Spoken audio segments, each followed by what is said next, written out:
Hello बच्चों, let's read this question. The question says, write down the hybridization of central atom and geometry of the following molecules or ions PbCl4.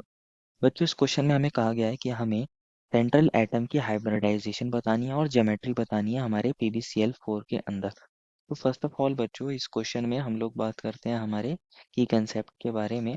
की concept क्या होगा बच्चों? हमारे पास hybridization and geometry. क्या होगा बच्चों हमारे पास की कंसेप्ट?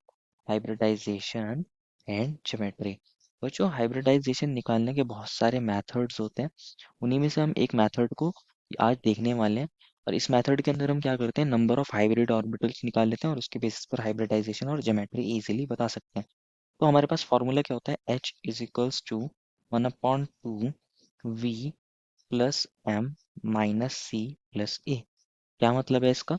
ये जो H होता है यहाँ पे, अगर हम लिखना चाहें वेयर H, यहाँ पे H क्या होता है? Number of hybrid orbitals of central atom that are involve in hybridisation. तो हम ऐसे लिख सकते हैं number of orbitals involve in hybridisation, कि हमारे कितने ऑर्बिटल्स हाइब्रिडाइजेशन में पार्टिसिपेट कर रहे हैं, number of orbitals involve in hybridisation. तो जितने ऑर्बिटल्स हमारे पास हाइब्रिडाइजेशन के अंदर पार्टिसिपेट करते हैं, इन्वॉल्व होते हैं, उतनी हमारे पास हाइब्रिड ऑर्बिटल बनते हैं।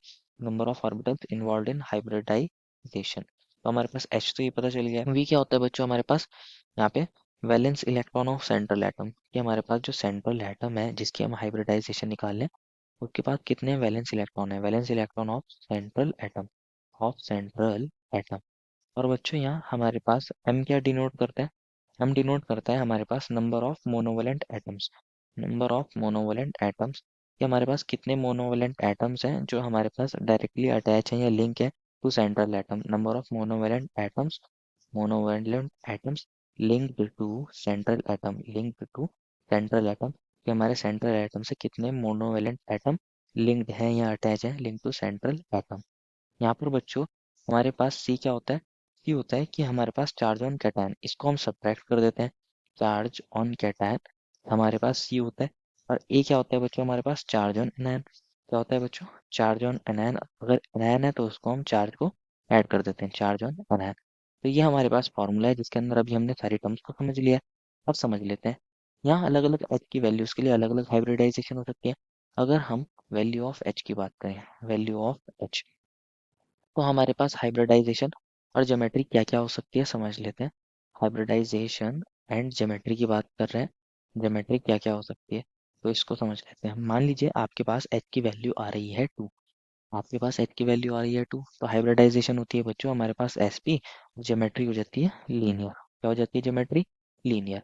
अगर इसकी वैल्यू आ जाती है 3 तो हाइब्रिडाइजेशन sp2। ज्योमेट्री क्या हो जाती है बच्चों हमारे पास?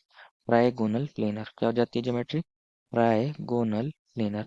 अगर इसकी वैल्यू आती है 4 तो हाइब्रिडाइजेशन होती है sp3 और ज्योमेट्री हो जाती है आपके पास टेट्राहेड्रल। क्या हो जाती है बच्चों? टेट्राहेड्रल। अगर आपके पास 5 आती है वैल्यू तो हाइब्रिडाइजेशन sp3d। ज्योमेट्री क्या हो जाती है बच्चों हमारे पास? हमारे पास ज्योमेट्री हो जाती है trigonal bipyramidal. Trigonal bipyramidal, bipyramidal. अगर आपके पास वैल्यू आ जाती है 6, अगर इसकी वैल्यू आती है 6 तो हाइब्रिडाइजेशन होती है बच्चों sp3d2। और ज्योमेट्री हो जाती है बच्चों आपके पास ऑक्टाहेड्रल। क्या हो जाती है ज्योमेट्री बच्चों? ऑक्टाहेड्रल। तो ये कुछ वैल्यूज है। अब हम क्या करते हैं, PbCl4 के लिए भी एच की वैल्यू निकाल के देख लेते हैं। तो PbCl4 के अंदर अगर आप देखोगे बच्चों, हमारे पास जो ये लेड होता है, Pb होता है, इसके पास 4 वैलेंस इलेक्ट्रॉन होते हैं। 4 वैलेंस इलेक्ट्रॉन होते हैं। अगर हम वैलेंस इलेक्ट्रॉन लिखना चाहें, हम लेड के लिए valence electron of Pb that is lead, कितने होते हैं बच्चों? 4 होते हैं। इसको हम V से डिनोट कर देते हैं। 4 क्यों होते हैं? क्योंकि ये हमारे पास कौन से ग्रुप में लाया करता है? हमारे पास 14 ग्रुप में लाया करता है, कार्बन वाली फैमिली को बिलोंग करता है। Carbon, silicon, germanium, tin, lead नीचे हमारे पीरियोडिक टेबल में। तो अगर हम इसके लिए बच्चों मोनोवेलेंट एटम की बात करें तो हमारे पास यहाँ 4 Cl है। Cl हमारे पास सिंगल बॉन्ड बनाते हैं, तो ये हमारे पास 4 मोनोवेलेंट एटम है। जितने भी हमारे Cl है, हमारे पास जितने भी Cl है ये क्या है? मोनोवेलेंट है। और अगर हम यहाँ देखें कैटायन तो कोई है नहीं, तो चार्ज जीरो हो जाएगा। अगर बात करें एनायन तो यहाँ कोई एनायन भी नहीं है, तो इसकी जगह भी जीरो हो जाएगा। तो हमारा फॉर्मूला क्या था बच्चों? Half H is equals to half, और हमारे पास क्या था बच्चों? V plus M minus C plus A, यही फॉर्मूला था हमारे पास। तो हाफ की जगह हाफ लिख सकते हैं, V की जगह 4 लिख सकते हैं, M की जगह क्या लिख सकते हैं? 4 लिख सकते हैं। माइनस जीरो प्लस जीरो, तो क्या बन जाएगा? 4 प्लस 4 8, 8/2 कितना आ जाएगा? 4। तो एच की वैल्यू 4 आ गई। तो हमारे पास हाइब्रिडाइजेशन क्या होगी बच्चों, हाइब्रिडाइजेशन हाइब्रिडाइजेशन हो जाएगी हमारे पास sp3। क्या हो जाएगी बच्चों हाइब्रिडाइजेशन, sp3 एंड ज्योमेट्री कैसी हो जाएगी हमारे पास, ज्योमेट्री हमारे पास टेट्राहेड्रल हो जाएगी। कैसी हो जाएगी बच्चों, टेट्राहेड्रल हो जाएगी।